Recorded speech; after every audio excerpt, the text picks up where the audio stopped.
It's Healthy Tuesday on Your View. Welcome to the show. I am Mariah Afolabi Brown. As always, I have the ladies with me. Hello. Excellent. How you guys doing? Good. Oh, Bia Jolu, what's Yes, up with you? I've not slept. What happened? Okay, so my kids are very grummy. Oh, yeah, you They said so. always like to spend the night with mommy. They have to be in mommy's bed.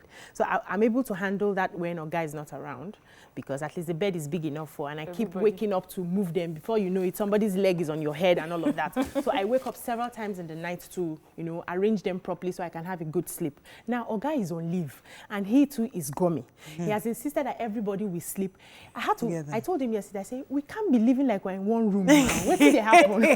We're in a 4-bed. Everybody must not sleep. So I left him yesterday with his kids. All alone. He woke up this morning and said, I did not sleep. I have headache. I did not sleep. I could not sleep. I said, hey, you are behaving like you don't have children in your former life. So please enjoy your kids. You know what I did? I stay in my room. I had the same similar problem. You know what I did? I got mattresses. I got those foldable ones. Okay. So I just put them on the floor. You want to sleep? No problem. Sleep here. Yeah, well, you cannot come on my bed with my husband. Sleep here. At least you are in mommy's room. And you are all together. They just want to be with you. They once in a while come climb up. I carry them back on the floor. Yeah, stay there. We'll be all right. So get those mattresses to help you. I will. How are you doing, Elijah? I have not slept actually. What happened to you two? Lagos traffic, Lagos life. Got home late yesterday, and I'm tired of clients cancelling last minute. So you finish their work and they're saying, I'm undecided, we are settling out. Please, until you decide, don't come and bug me, because for me it's a job and I need to deliver on time. There are serious paying clients. I'm not meeting up their work because I put yours first. I put you, giving you priority. That happens, especially with the kind of cases you do. These are you have family disputes, and you want to help them to get justice, because and then they now at the time they call you, they are worried. They're putting you on the edge. They under pressure, and you've put them first, and then last minute. Remember there was if you told them to be patient, that this will take a while, they won't want to be listen to that. Those kind of cases, you have to find a system where you give them some time to. Let water pass on there. Let them think about and be sure they want this. I used to do that until you almost affected someone, and I said, okay, this particular ones give them priority. But this undecided clients, please. Remember there was a high-profile case lady that called me. She wanted that her husband went on and told us that something happened, that they divorced, that he chased her out, and she wanted blood. She wanted to come on the show and talk about it. I said, listen, if I want to be a journalist, so I will bring you and everywhere will be trending. But if I want to be a woman, I'll tell you, stay back. Think about it. Let's discuss in February. So she has not spoken to me at all, and I know that by now she has calmed down because she really wanted to come on air. She has had second thought, fourth thoughts about it, and so, it really is not about. If I wanted that story, I would have taken it, but I said no. Let me just be a woman and let me allow you to go and think about it properly. Let's talk in February. By now, she's already told, she's not interested. Which is good. Now, she's not interested. So sometimes, let's be sure. How are you doing, Mariam? I'm fine. Today is, I want to give a shout out to my grandmaster, Ferguson Olugbo. He's the grandmaster of Taekwondo martial arts. Oh, okay. Yes. He's not a spiritual grandmaster because I saw Dickiness just went like one on that gym. No. For Taekwondo, martial arts. You're still doing Taekwondo? Yes. No, I haven't done it in a long time, so I'm going back in there. And this man is doing such a phenomenal job, because what has happened with martial arts, especially in Nigeria, is that people have tiny, tiny clubs where they don't really teach you the proper things to do. But he's making sure that the international standards are being kept. And, we have children now who can compete anywhere, and he has people from the club that go and compete even at the international level. So it's good to have someone like that, and we should learn to encourage people like that and shine the spotlight on them, on the good things that they're doing. So happy birthday, sir, and well done for all your sacrifice and your good work. Well done, we celebrate you. That's good work. Happy birthday. Okay, so the producers are insisting that they show the picture of the Guardian one because of yesterday. So, okay, Kuku show it. Celebrate our own. Kuku must show the thing now, yeah? Show it. Guardian woman. All right, so yesterday, we mentioned it yesterday. As if she's ready to fight, don't even that play picture, with remember that picture, Nima? I do. Long time ago. These are old pictures. You need a photo. We need a proper photo. And Toka has been begging me, I refuse to answer. I know, but as she's landing like this, going to her studio. Because people have been demanding for pictures for so long. But thank you to the producers. Yeah, I I mentioned it yesterday, and the pictures didn't come up. Then I said, oh, you have to show it. So, okay, you've shown it now. Let's go on a break. When we come back, we go through the front pages of the newspaper. Stay with us. We'll be right back.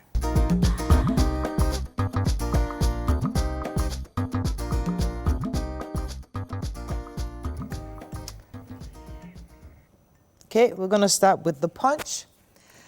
Renewed attacks uncover blocked sources of Boko Haram. ISWAP funds that's Defense Headquarters tells EU and others. Lagos pipeline fire, residents count losses, 5 confirmed dead. Man beats wife to death in Ogun.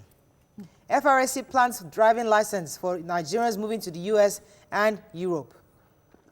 Buhari seeks UK's help in fugitive investigations. Malami writes Makinde to reinstate sacked local government bosses.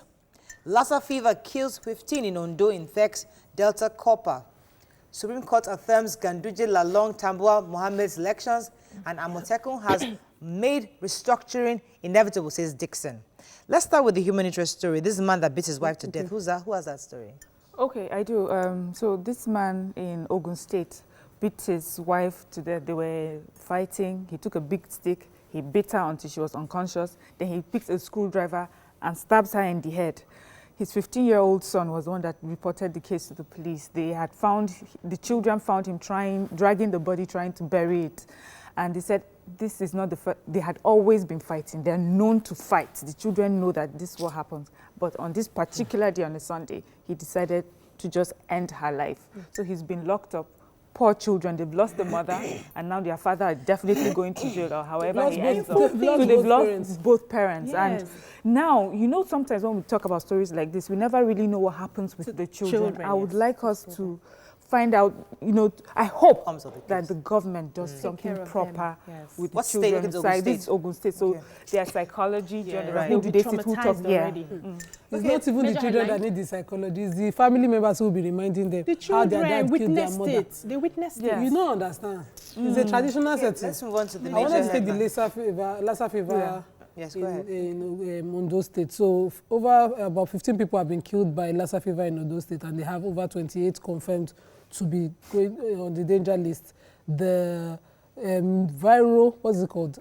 Word for virus diseases, I can't remember the Ebola word, is full to the brim. So this is, and according to this Commissioner for Health, they are still having meetings when they have about 15 dead people from this condition. We know the Lassa fever is a virus disease and is as close to Ebola. That kind of, the symptoms are like that. I think it's something that they should have a clear plan as at now, and something to cover. Thank God we have Dr. Waste management is also very important. This building, so we'll talk about that a bit later. Let's have the major headline. Go ahead. Yes, so the European Union made a statement recently that there has been no progress with the Boko Haram insurgents, and that the killings have increased. They cited a lot of killings happened in the past few weeks, especially in Maiduguri. And they are saying they are holding the president of our country accountable, that he has to fulfill his campaign promises. But then the acting and also the residents are, raising alarm at the moment, saying that Boko Haram insurgents are encircling, especially the state capital, and they need help. As we speak now, the whole of Maiduguri is in total darkness. So true. Because Boko Haram has, blown up the transmission pipes. But the acting director of Defense Information Brigadier General Onyema Nwachukwu is insisting that the military has been innovative, that they are doing their job, is comparing with 2013 and 2014, saying that is a lot better at the moment, and that the international community should help them fish out all of those communities funding these Boko Haram, because their guns their ammunitions are brand new, sophisticated ammunition. So they are international need to fish them out funders. and block them. Yes, they are. Moving on now to Daily Sun. Tension in Adamawa, Benue over Fintiri on Autumn's fate. Imo Guba, Secondus Obi, lead PDP members protest in Abuja. EFCC arraigns ex-AGF Adoke today. Akpabio surrenders on senatorial rerun. Death toll in Lagos pipeline fire hits 5. And Buhari meets UK Prime Minister, seeks extradition of fugitives to answer corruption charges. Let's talk about this major protest that happened with former presidential candidate Peter Obi and seconders in Abuja. So it's just a follow-up of what happened in Imo. They are still protesting the judgment in Imo State. And It actually happened in Abuja, and they protested in Abuja. They were trying to appeal to the Supreme Court to reverse the judgment. However, as we've spoken to Mr. Femi Falana yesterday, he said these things are not doesn't happen on the streets. What you need to do is wait for the judgment to be sent out, where everybody now read and review, and you can find that there are discrepancies where the various evidences were not properly considered. You can then represent that case to the Supreme Court, and that's how it's done, not just protesting. It's not about protesting. Okay, let's take a few more stories in Supreme Court. So Akpabio is saying that, I am now Minister for Niger Delta. I'm not running for this you people senatorial rerun. Obviously, he had given his support to a former member of the House of Reps, Ekperikpe Ekpo. But for some reason, I think people are putting it out there that he may still be running for that same position. And they're just worried that this may affect the election, how it will turn out for this particular candidate. So he's saying, CEO, I'm in a bigger place now, boo. You guys leave me alone. Any other story? They've recently arraigned the former AGF over the Malabu deal corruption. He was arrested. I expected that, they had a tight case, considering that they'd put him on the watch list as a fugitive while he was in Dubai. But we're just finding out that he's recently been charged to court. Okay, moving on now to Vanguard. 5 killed as pipeline fire raises homes, vehicles in Lagos, and picture here of all the affected shops and community. Ghanaian president begs Buhari to open borders. Anti-corruption, Buhari seeks help from the United Kingdom. Delta community raises alarm over toxic dump. Labour, Dixon, Ali, back Amotekun. Okay, let's talk about the fire in Lagos State and this Abule Egba fire. The report has come out that over 200 families have been displaced because over 200 properties were destroyed. The report says that 5 bodies were found. Another 8 child, her mother, and 3 other men were burnt to death. And they were recounting that this fire started from a vandal spot. Yesterday I was saying it, but the Lagos State Fire Service is also confirming that this happened from a vandalized spot, and the fire continued to spread like that. Also, the Lagos State is insisting that the people also were complicit in this situation, like we said before. The toxic dump, this happened, Ghanaian president is begging us, the Nigerian president, they are the UK Africa Summit, and he's saying that, the closure of the borders is affecting the economy seriously, and that the Nigerian government, they know that they're doing it for their people as well, but can it be expedited? And our president say, I'm sorry that things are tough for you, but we're actually the victims.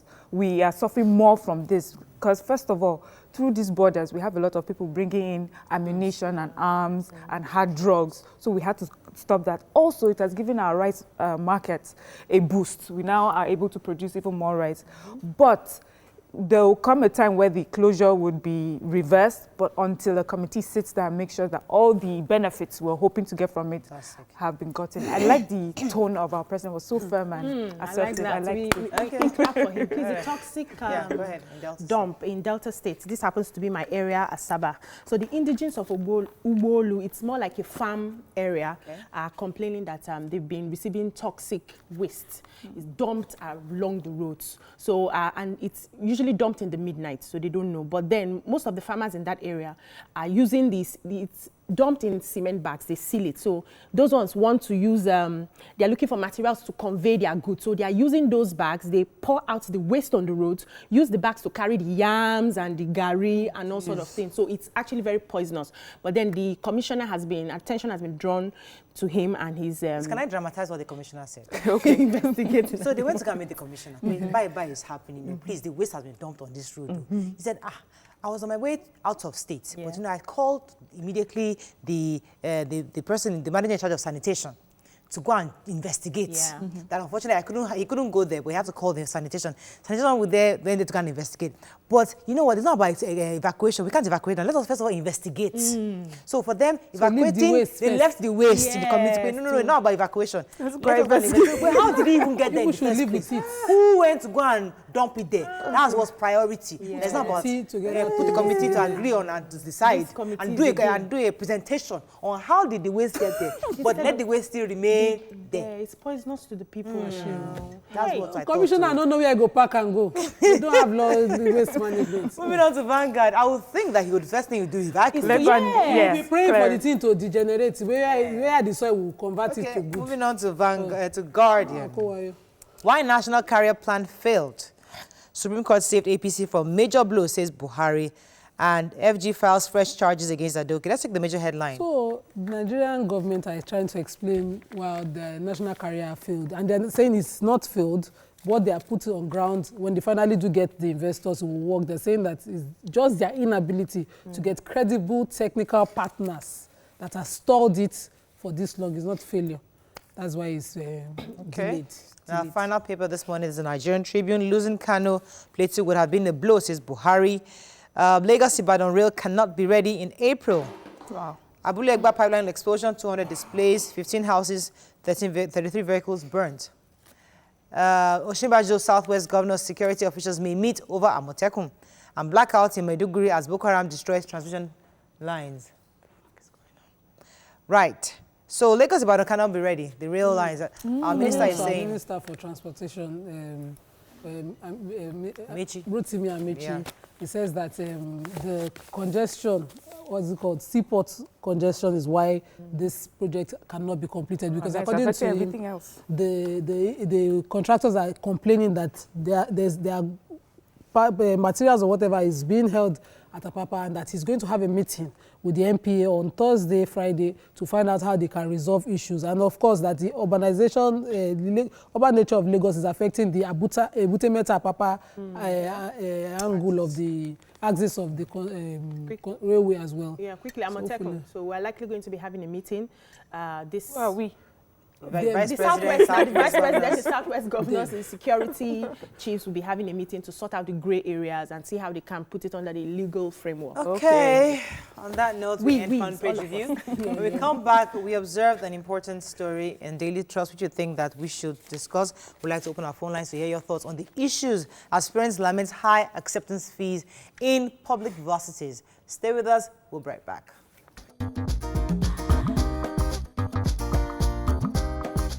Stay tuned. Your View will be right back.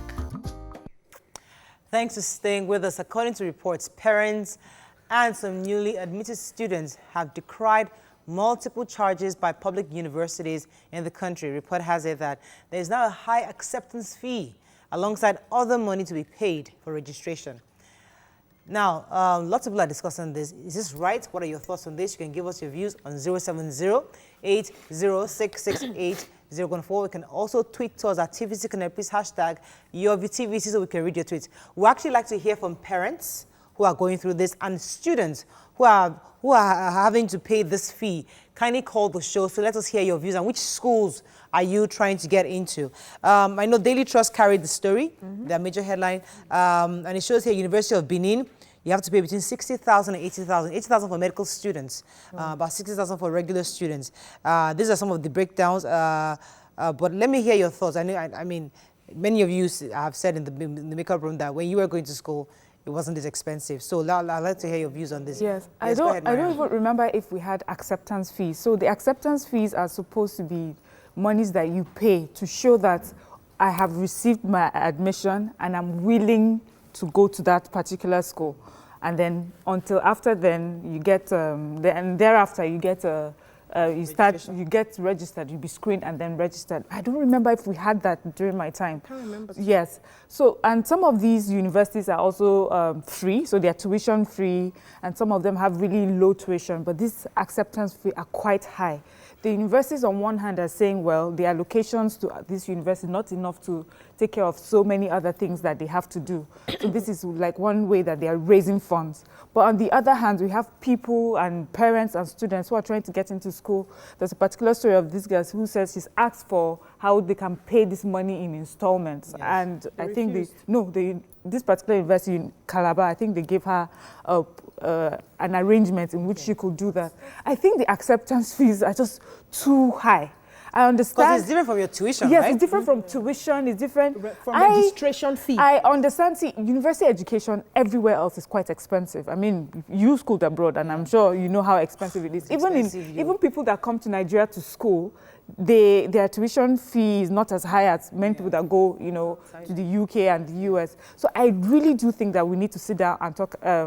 The university and the federal government need to sit down to come up with a proper tuition fee, that will meet the demand of the university. I know Lagos State government tried to do it in Lasso, and there was a huge rebellion. Remember that time? They wanted to increase, not just acceptance fees, they wanted to increase school fees generally. School fees, yes, they wanted to increase school fees. But somebody was saying in the makeup room that when she was in school, they used to pay 2,000 naira for board. And I'm thinking to myself, how feasible is that? Does that even make any sense? Should we be paying 2,000 today for boarding? I mean, you expect to live in a proper facility? Of course not. Okay, so for me, I know quality education is expensive. Certainly. And, but the reason we have public schools is because the government is supposed to subsidize it for the common people. Okay, so if, as a worker, a minimum wage earner, you have 2 kids who you want to train. I'm not talking about those that have 6, you have 2 now. And can your salary be able to pay the fees for your children? A lot of people around me have dropped out of school because they could not continue. Some who have 2 kids who are going into school at the same time, one will have to wait for the brother to finish so that the sister will go ahead. So it's not what... and I know that the schools are trying to survive, because the truth is we carried a report recently in one of the papers, that was last year, where most of the universities don't have facilities. Exactly. They don't have good classrooms, no equipment. I met somebody who studied engineering recently, and I was asking, how was the practical? I said there was no practical. He's looking for a job where he has to learn, to apply the theory with hands-on, machines, and because there was nothing in the university. So I understand the fact that they are trying to raise money, but the money they are even raising from this acceptance fee that they are collecting, it's not even going to the pockets of the federal government. So it's still internal corruption that's making them extort all of these students. So the federal government needs to be clear on the vision for education for 2020. Let's know where we are going. Let me hear you. I like to put it at the door of the federal government, but this is acceptance fee, and there's no how the federal government gets involved. It's totally deducted and taken by the universities. What the university uses acceptance fee for when I was in school, it was called development fee. And I remember that one. I saw the money put into the law library in the Faculty of Law LASU today. The money I paid as a diploma student, we were discussing. In fact, I think the present VC was the one in charge of diploma studies when I came in at the time, because he screened me. And where I was just, forward and asking, what's this money for, Seth? It's not even part of our school fees. And he said, it's for development in school, and you see those infrastructures that were not available there at the time coming up. So we saw that today, that people now walk into law library in the faculty, whereas in my time, we had to trek further than the faculty to study the law library. So that was what it was for. So universities that are remitting this deducting this money, what are they remitting it into? What are they using it for exactly? Recently that the federal government is saying, let's put up an IPPS. ASU is against it. I would like that ASU themselves, because you see, aside from ASU being a labor group, they are also like a pressure group of government. So they themselves should come with clean hands. Let us see what exactly they use this money for. If 2 universities in this country, the Abubakar Tafawa Balewa University, that's NTBU, and the one in Gombe. Someone's holding for a while. Kika, are you there? Thanks for calling. Hello. Good morning, madam. Go ahead, please. Good morning. Am I on to your... Yes, you are. You're live. Mrs. Kike. Yes, Mrs. Kike, go ahead, please. You are talking about... good morning to you all. Good morning. Good morning, ma. Burayo, I love you. I love you all. We love you, ma. Hello, madam. Oh, can you try to reach her back? We'd like to really hear her thoughts. We'd like to hear from a lot of parents because I know lots of people are going through this. I have one tweet quickly. I know a family, I'll come to your tweet. I know a family that he's trying to raise three boys.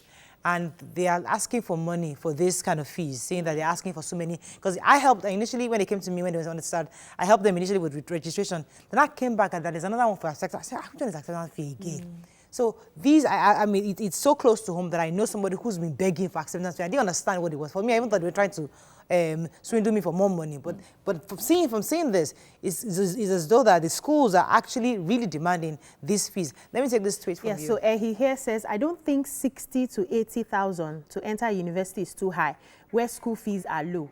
Nigerians are too entitled. What needs to happen is to have measures in place to accommodate deserving poor kids who can't afford the money. And what made you, who told you now that these kids that are complaining they can't pay this amount of money are rich? They are poor. They are still under the masses. So there are still people who do not have the basic amenities, who are struggling to survive. So they have a right to deserve that is reduced. University funds.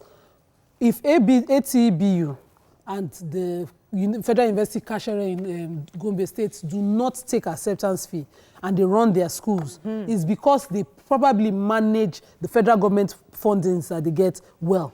And students still pay for registration, they pay for hostel, they pay for other fees.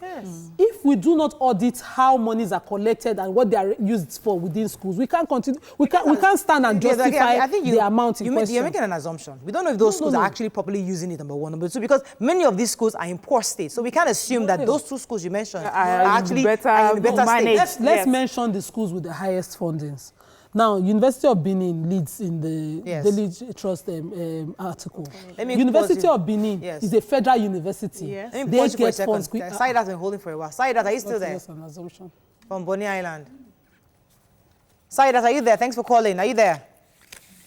Okay, I think we lost her. Go ahead, Nima. So, University of Benin is not just one school that you know. This is a federal university of repute. And you know that they get their fundings quickly. When Wale Babalakin was having the back and forth with the universities, especially Unilag at the time, he went straight for how their finances were raised, saying that education shouldn't be free, and we all jumped at him. If the monies we get so far, we cannot account for, the federal government should do more than... Okay, let me take this call. I think Saidat is still there. Saidat, are you still there? Yeah, I'm there. Good morning. Please, go ahead. Thanks for calling. I'm a first-time caller. Welcome to the show. Yeah, thank you. Funny thing about our country is our education system is getting so expensive, but the quality is reducing. And so our present government there now, they all have access to good quality education. So I wonder why they are making this thing so expensive and not quality at all. So I remember when I was in school, my acceptance work was like 10,000, 20,000 naira, but now they are paying 60,000, 80,000 naira. And some universities will collect their acceptance fee, and they won't give these students admission. So it's just like an avenue for them generating money again. Guys, so we are just wish their government can do something. Education is so expensive, and not everybody can have access to it. Thank you very much, Sada. You're welcome. Okay, so I believe that we've done in Nigeria, we tend to do something for so long, and then it's, expires and then becomes a problem. The way we have run universities, there was, my mom would say in the north then they would actually dash you money and provisions to go to school. We cannot sustain it. Definitely times have changed. We have more people going to universities. The infrastructure on the ground cannot take the number of people that are going to universities now. We need to look at how other states and countries, do this thing. I like that Ehid's tweets, which is we need to find like a proper, structure. So abroad, you find people who are from certain backgrounds who are unable to meet, they get all forms of scholarship. There's just so many, that you could apply for. If you're really brilliant and you come from a disadvantaged home or community, those are the things that happen. Then we have student loan, which you are not expected to pay immediately. So in Nigerian universities, you must pay your fees right there and then.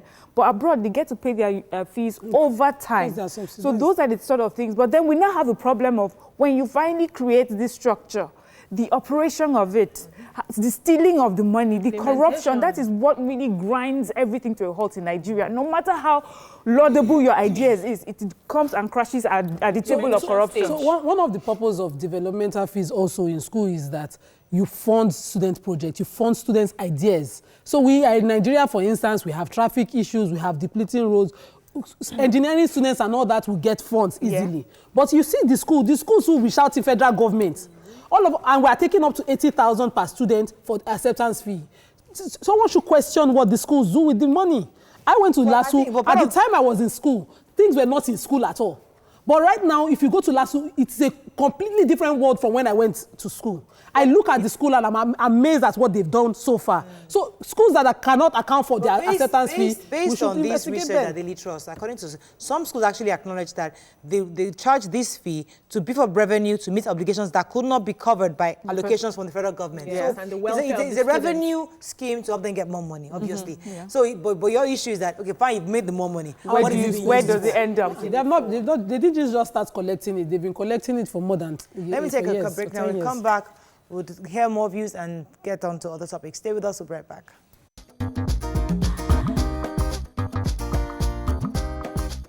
Stay tuned. Your View will be right back. Thanks for staying with us. So let's wrap up on this. I'll take a few tweets. I'd like to really hear from parents, but go ahead. Let's take a few tweets. Okay. He has come again. Say your parents in Nigeria. I don't know. He's in the UK. He said this people should send her kids to these schools. How can it be okay to have a system good only for the poor? The government only has a responsibility to educate to secondary school, not university. It's too expensive. You either accept that or the present state of the schools. Mata Banki says, good morning, ma. It's not only acceptance fee, mandatory.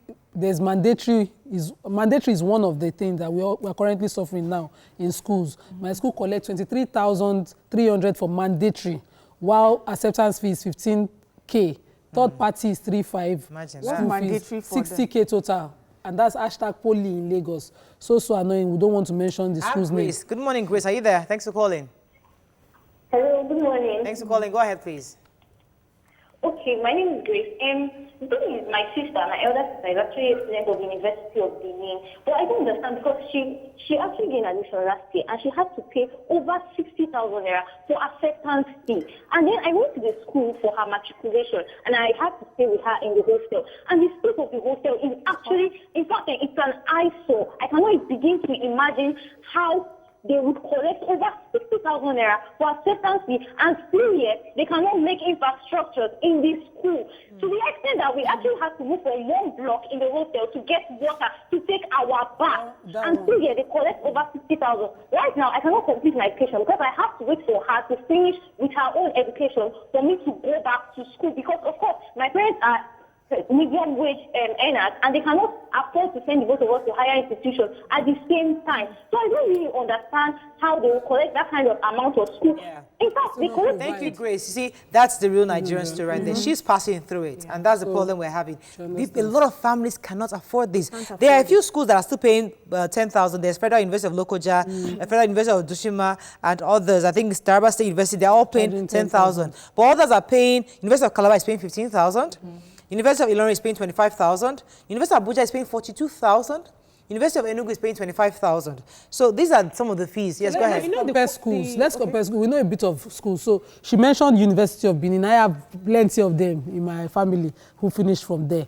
And truly, the infrastructure in school does not match this amount. Acceptance fees for this kind of things, to run hostels and all that, and they will still pay hostel fees. So if the school is not providing proper infrastructure, let's compare that to Unilorin that broke out of ASU and they never went on strike for years.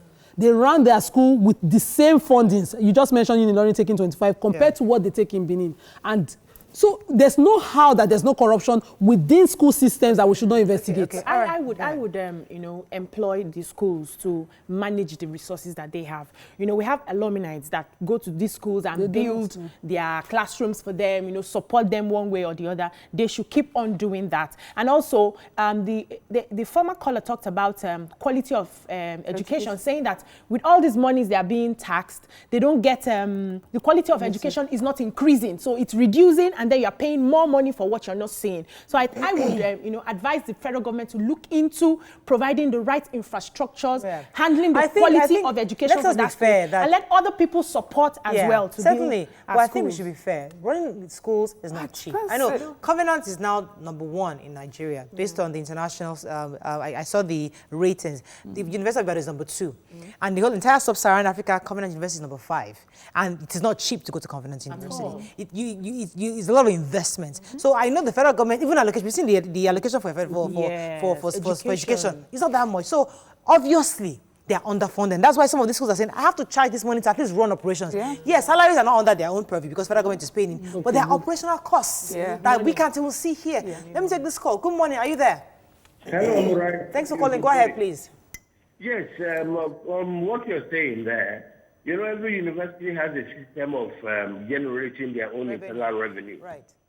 And when they have generated this internal revenue, it's up to them to use it the various ways they want.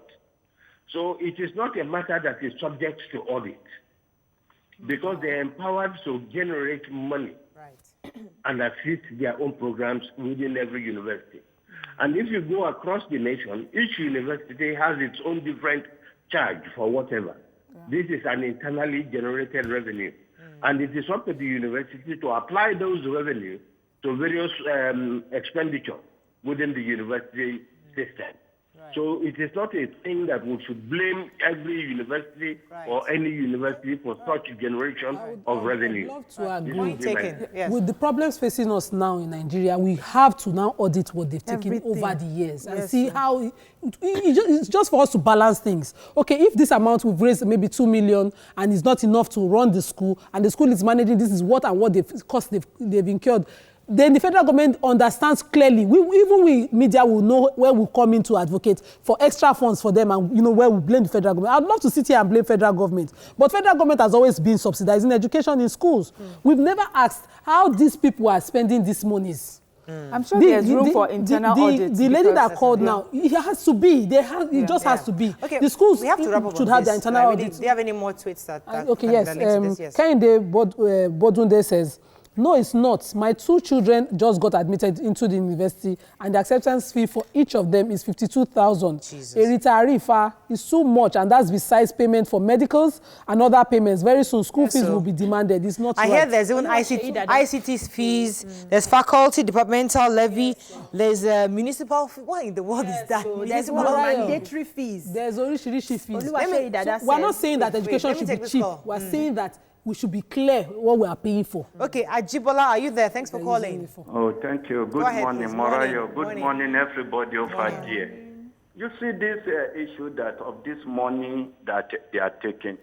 Though to some people the money is not much, but to most of the families in this country, the money is very, very much. As you can see from the person that called, that he has to stay for his brother to go before our own. That is to show the extent of that money that we think is not much. It is. And then the certain aspect of it is that when you look at this thing, the way corruption is being run in so many institutions in this country, it is such that it is not traceable. I don't want to agree with the last caller that said that it's not auditable. It's not a thing you audit. Why wouldn't you audit something that is being taken from people? It's a way of putting them into accountability. You don't just know what they are doing with that money. Look at the University of Ilorin, and what is the effect of ASU in regulating most of these things that they are doing. If we say that, okay, they just collect this thing and government should not have a say, or government should not talk, or government should not say anything, we are just, it's like we are giving them a blank check to do whatever they want. All right, point taken. Yes. Thank you so much, sir. Thank you. Yes, that says, good morning, everyone. I really don't have problems with the acceptance fees, but I'm more worried about judicious expenditure of the money. It's so sad that we are unfair to ourselves across board. Mr. PJ Comedian says, so after students pay for other things, they will pay for acceptance. Who is accepting who safe? Yeah? Is education actually free anywhere in this country? Bola says, acceptance fees by public schools are fraud. Acceptance fees, tuition fees, department fees, faculty fees, SUG fees, association fees, all sorts of fees. At the end of the day, these fees find their way to private pockets, and that's the main issue here. No, I just wanted to say that I also think that management of the different universities, because I remember when I went to ABU Zaria, the VC at the time was Mahadi, and my school was at the time one of the best. You know, you could just walk in, infrastructure good, it looked so lovely, the lawn and everything, very beautiful. But just before I left, you know, another VC came and subsequent ones, and the standard sort of dropped. So I know, I believe that they do an internal audit of the different VCs when you finally manage it, but I do not think that they can just throw these charges willy-nilly for people to pay and then nobody talks to them. So it's really about who manages it, and then the ESCO, what's the group of the Senate. When they sit and they check to make sure that they're spending it properly. I personally don't have an issue with these fees, because I feel that universities definitely need money to run. Where I have an issue is the fact that we have many families that can't afford it. And I think that's where we now need to begin initiatives. Government needs to begin even local initiatives where you're actually helping to support families to pay this funding. So the local government area, the state government, there's got to be some way you give scholarships, some way to support these various poor families to pay these fees. Another bag of corruption. So per areas, we get what they call bursary. So I remember then at the law school, Bayelsa had the highest bursary. You were paid by state government, you were paid by the NDDC, you were paid by your local government. You know what students simply do? Get their fees, collect this money. It was money for bowling, money for clubbing. So yes, and within local governments like that, those states, for instance, they have bursary. I did not collect 1 naira. I'm calling them out. Oshomole was governor when I was at law school. So 1 naira didn't collect. Why don't you pay? How do you? What is the standard? In Lagos, say they will face a bursary panel. They say they would find out your family and all that. All those what they call screening. Details, they do screening for them. You find out those details. And I remember that every Lagosian who could establish his family lineage in Lagos got that money paid. So it's still about planning for me. Now we have our heads, our leaders travel outside the country. They go to schools outside the country. Do they sit down to, you know, understand how these schools are run there? Or they just put their kids there and come out and come back to Nigeria and do whatever? No. If you sit down and you say, okay, we have a vision for education in our country, and we want to, let's say, pick on a university, let's say Yale, for instance, want to understudy them. Wait now. We want to understudy them and see how it's run, so that when we come here, we can replicate it. It will be better. I just wanted to say, what they say, excuse me, let me say, that one don't pass. No, it don't. Let me take this call. Why did we leave something that works? What they argue about, just, okay. Grace from Ikeja, thanks for calling. Are you there? Hello? Yes, go ahead, please. Turn off your TV. Good morning. Good morning. Please, you people are mentioning other universities. Please, looking so immature universities, their own is worse. Imo State, they are paying 70,000 acceptance fees. 70? 70,000 acceptance fees. Please, talk about it.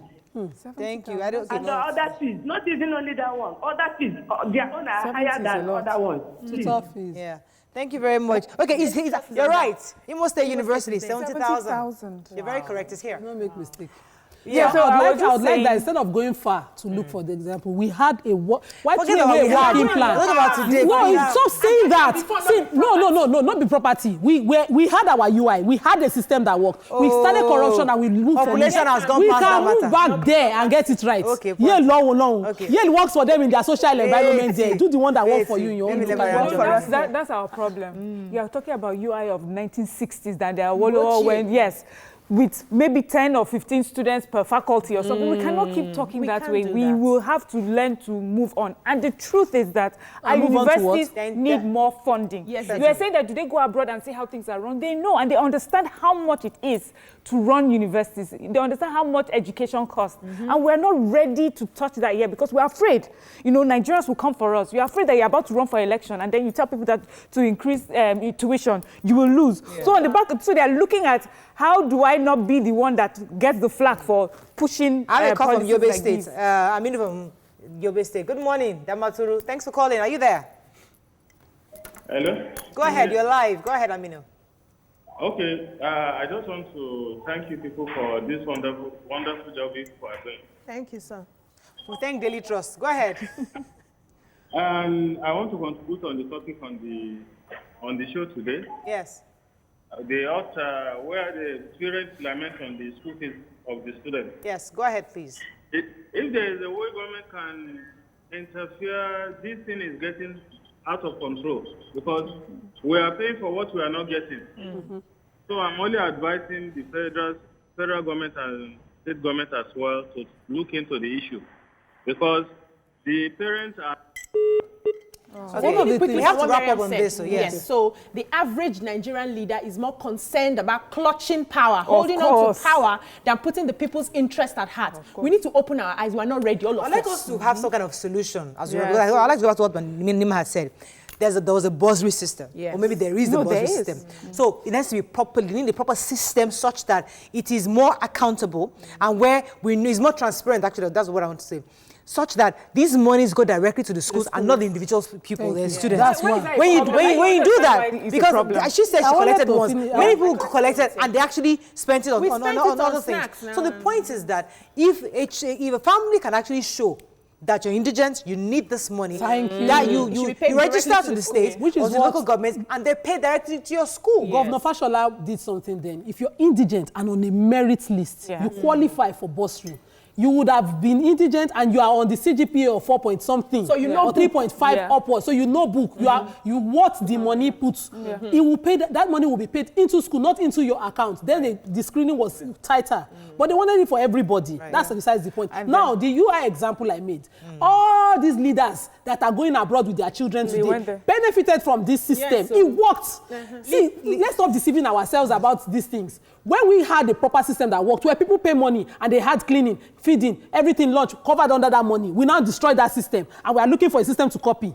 So now the system... So what I'm saying, so fine, I think that we really need to look at things like student loans. We need to look for how students can afford schools. First, we need to fund the universities so they're giving us proper quality education and then be able to empower Nigerians to be able to afford that kind of education. That's what we have to wrap up, but I think it's important. There's a format, you see, when you have something that works, let's find how it works. University of Ibadan is in the top schools in the world today.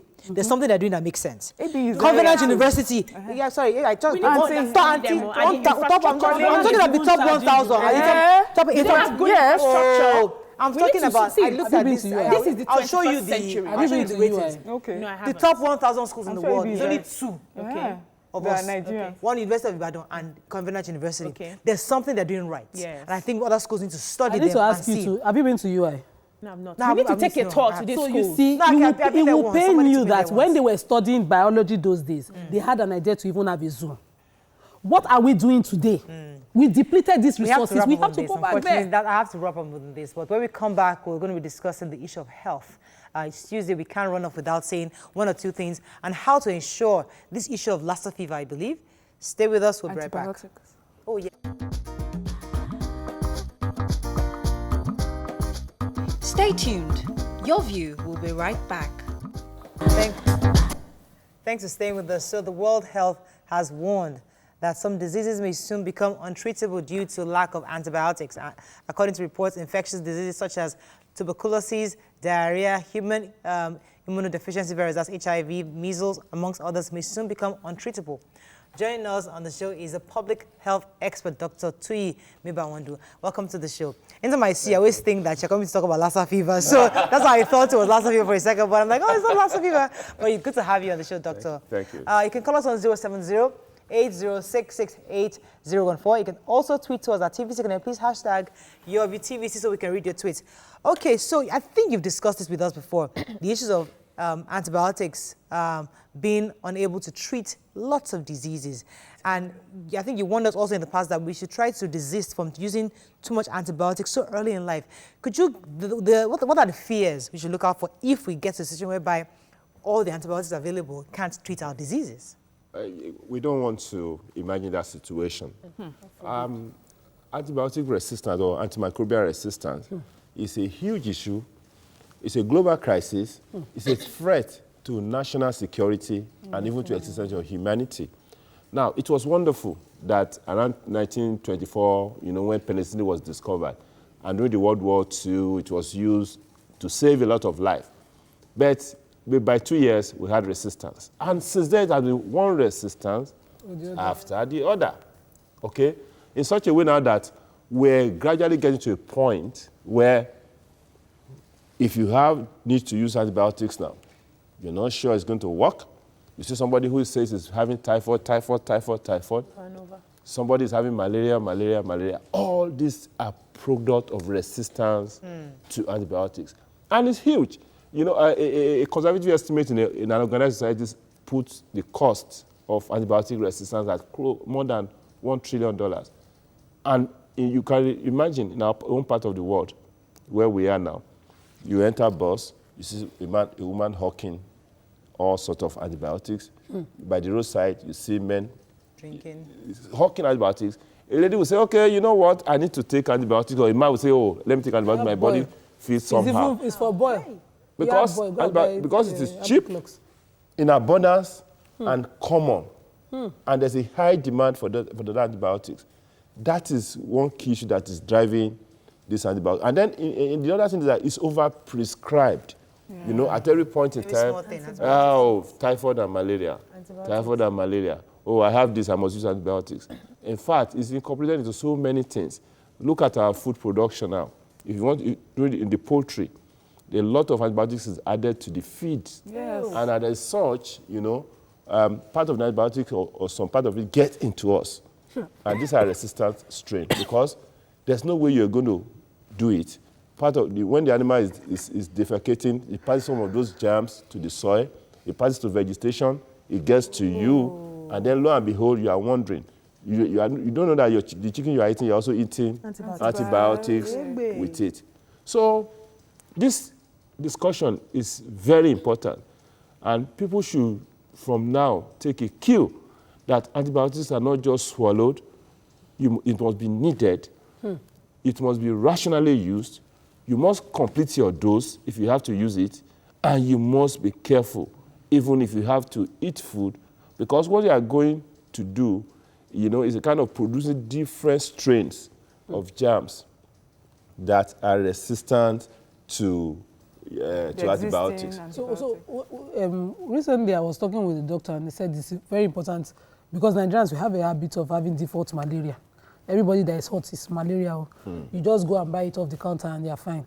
So he said recently we have to start to do blood tests. I took my 2 kids, we were running the temperature for test and they found that they didn't have malaria.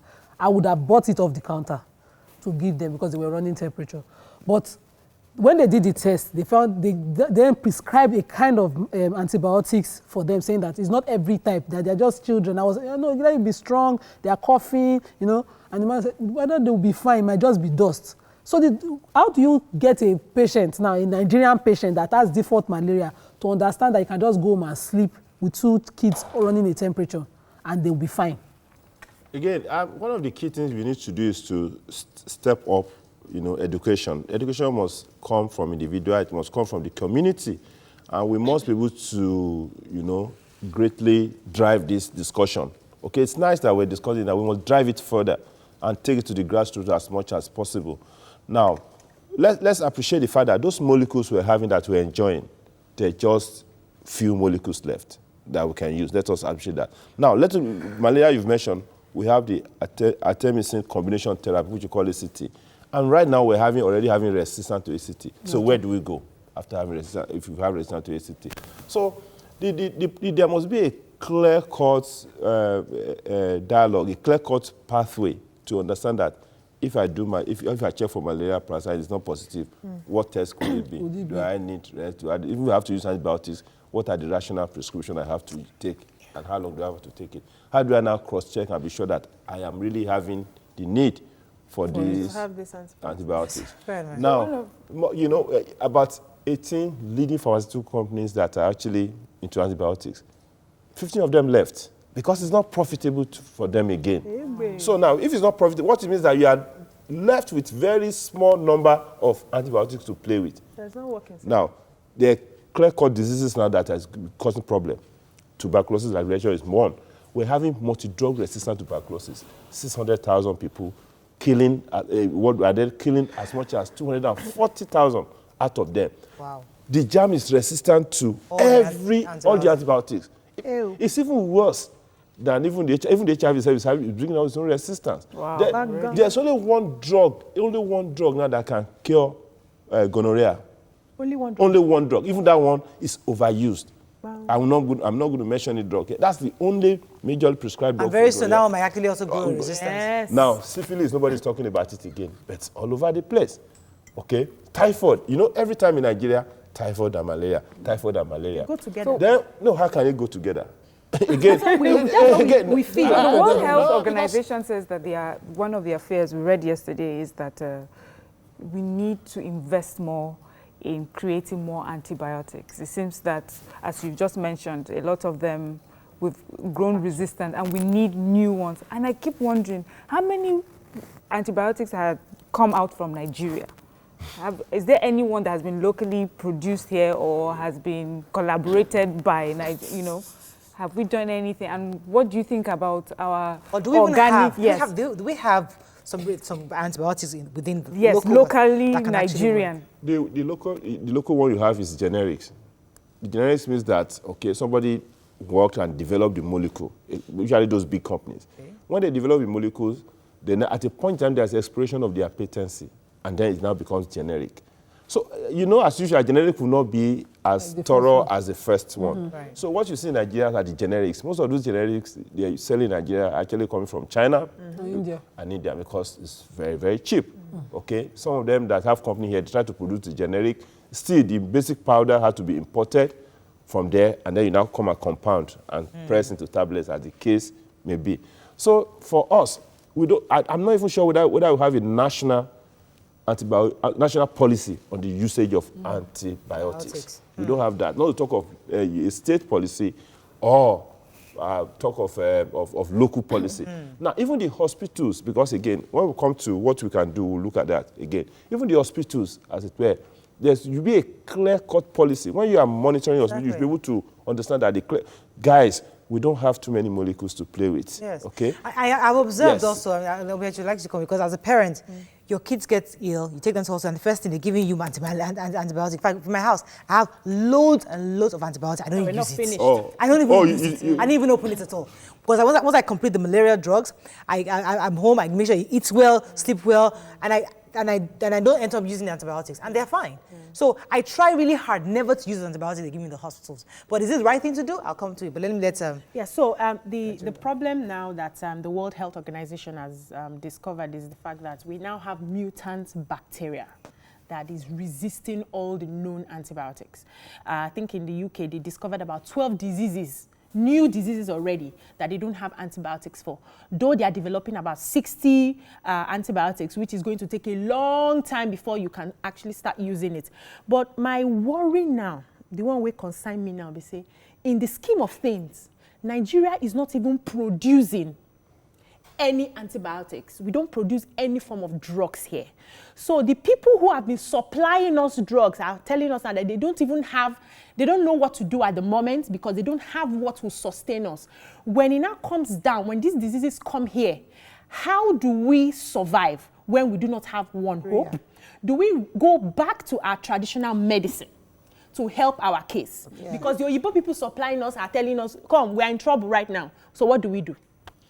Again, it appears hopeless, but you've raised a fundamental issue. And of course, this platform is also discussing such issue now. Yeah. First of all, we have to keep signaling. We have to keep talking. We have to keep looking at the whole thing. We expect that the policymakers should take this, into their policy formulation and say, wait a minute, we're going to enter into trouble if we don't find a way to deal with antibiotic resistance. Because what it then means is that ordinary infection, ordinary wound, will be killing human being like it used to do in those days. What it means is that, the germs will be... Because again, I'll come to that. Well, maybe I should even mention it now. Those days when I was doing a further degree, postgraduate degree in Uppsala, Sweden, the discussion came, this antimicrobial resistance. And I raised the issue that maybe human beings were taking the wrong attitude to these germs. We feel that we can combat and punch these germs. And the germs responded by saying, okay, you want to punch me, I'm going to mutate. I'm going to mutate. So you kill them for some time, those guys mutate, and then say, oh my God, I'm having trouble with my hand. Is that a concept we're not getting right? Okay. Because again, if you look at the germs in the body, in your mouth, they're doing a lot of wonderful things. In the intestine, they are producing a lot of things. in the genitourinary tract, they are protecting, on the skin, they're doing wonderful work. In the soil, they're doing a lot of things. So the question is that, at what point, what again then, the research point is that what again that made these germs to say that, wait a minute, I'm going to cause disease, I'm going to fight you. Is this something in our climate? Is this how we have used the environment? These are discussions. I like to talk to me as a parent because, I mean, we have very little time. Because I have decided as a parent that I'm only on extreme cases. My son has maybe rashes, recurring rashes, and I take him to the hospital and they give me antibiotics. I refuse to use it. I just make sure, as long as his body is not hot or anything like that, I leave him. Eventually, after like 7 days, I wouldn't rub anything on him. I just let nature take its course. Yes. And eventually it goes away. It's hard to see him in pain, but maybe just put some powder or just wash him clean. But some parents actually just take the antibiotics. So my question to you, is that the right approach? Or do we at least give the child some antibiotics at some point? I think antibiotic prescription and consumption should be defined. You have a dialogue with your with your doctor on this antibiotics, prescription and consumption. Because again, as much as possible, that information you have will empower you to engage the doctor and seek clarification. It's okay, don't worry, it's okay. The thing is, the first line of defense against any germ is actually immunity. Okay? Strong immunity. Good hygiene, good food, maintain some cleanliness and all those things. That's the first. And then as a parent, that is what should be done first. Look at what they are eating.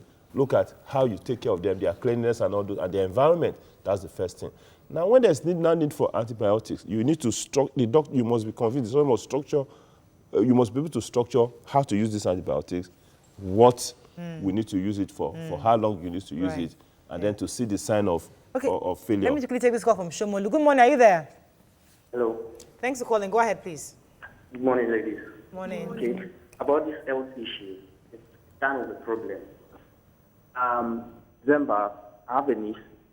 It's actually my sister's daughter. So around December, we found out that ringworm called Lapalapa in Yoruba was actually coming out of her head. So we just tried the bile, and all of a sudden we started buying the antibiotics, Frozen. We tried Frozen for like over 3 months. It to a point of view, it stopped. Later on, it just busted again all over her head. But thank God now it's dried off now. But how are we sure of this drug is it safe? So resistant lakwa that refuse to go. Yeah, again. So even though they had used the prescribed drug. Tell you what, even those skin infections are very stubborn. Because the skin has 5 layers, you have to use 28 days. Is, there's renewal. You have to use the drug for some of those cream for as long as that number of times. Even beyond that, we know there's a lot of resistance to antifungal cream. Okay, we still have to go back to the basics of ensuring hygiene, and keeping the child clean. But again, that's it. So what they need to do actually is to check for resistant testing. They bring the germs out and test against, a cocktail of different drugs and see that, okay, this one can kill it, this one cannot kill it. So that you what we call rational use of the drug. It's not that you just apply it anyhow. So when you were talking about other ways of looking at this germ thing rather than fighting it, an idea came to mind. Because Ebola broke in Syria alone, but when it broke in Nigeria, we kind of won the war against Ebola here. Is there something in our diet or way of life that we should continue to replicate? Or, is it possible that in our locality, maybe our diet, because then some people were saying maybe because our diet is largely vegetables and all that, we should look into it. Is there something that we can replicate here? There's no doubt that if you raise your immune system, your ability to fight unwanted germs will improve.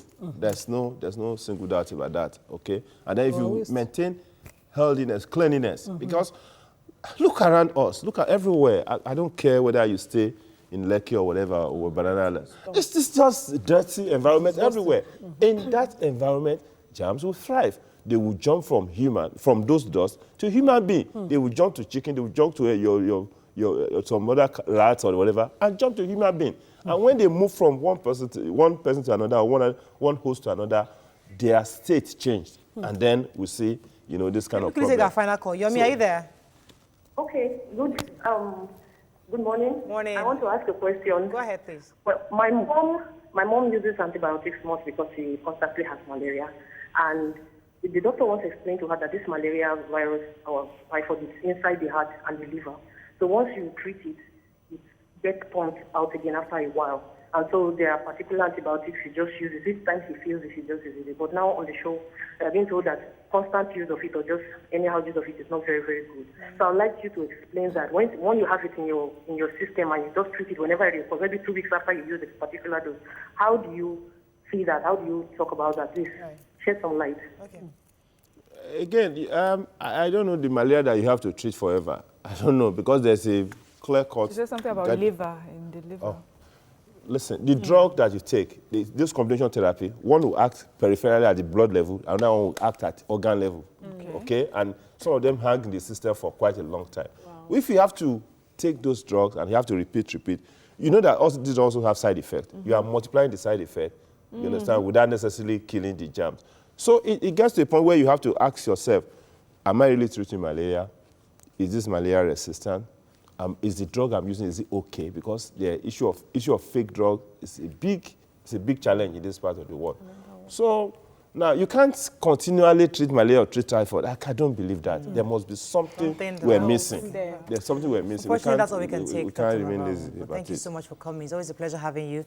We have somebody who's made mugs for our guests. Anytime they come, they should give them from Ada Small in Agidingbi. Thank you so much. This is a mug, your view mug, so that you know, you take coffee and tea. You remember us that you came on our show. Thank you so much for coming. Thank you. It's such a pleasure having you. Have a fabulous day. We'll see you tomorrow. Bye-bye for now.